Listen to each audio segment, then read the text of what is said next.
నమస్తే అమ్మ. మీకు మనవరాలు కాలేజీలో చదువుతుంది. వారం రోజులు బట్టి కాలేజీకి వెళ్ళట్లేదమ్మా. వాళ్ళు ఫీజు కట్టు అంటున్నారు.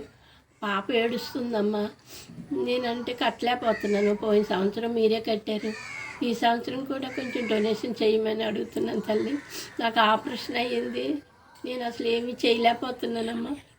25,000 ఉందమ్మా. నేను కట్టలేకపోతున్నాను. నా మనవరాలు ఏడుస్తుంది.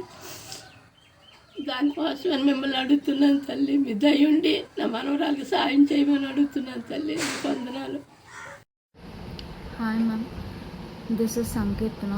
నేను యూనిటీ డిగ్రీ కాలేజ్లో 5th సెమిస్టర్ చదువుతున్నాను మ్యామ్. నా పేరెంట్స్ లేరు మ్యామ్. నా ఫీజు అంతా అమ్మమ్మే పే చేస్తారు. కానీ అమ్మమ్మకి ఇప్పుడు ఓపెన్ హార్ట్ సర్జరీ అయింది మ్యామ్. అందుకని ఇప్పుడు నాకేం పే చేయలేకపోతున్నారు.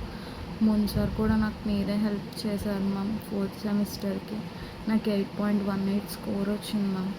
ఈసారి కూడా మీరు నాకు హెల్ప్ చేస్తే నేను మంచి స్కోర్ తీసుకొని వస్తానని అనుకుంటున్నాను మ్యామ్. ప్లీజ్ మ్యామ్, కాలేజీకి కూడా రానివ్వట్లేదు మ్యామ్. నేను ఫీజు పే చేయలేదని చెప్పి. ఈసారి కూడా మీరు నాకు హెల్ప్ చేస్తే నేను బాగా చదువుకొని మంచి స్కోర్ తీసుకొస్తాను ma'am. Thank you so much.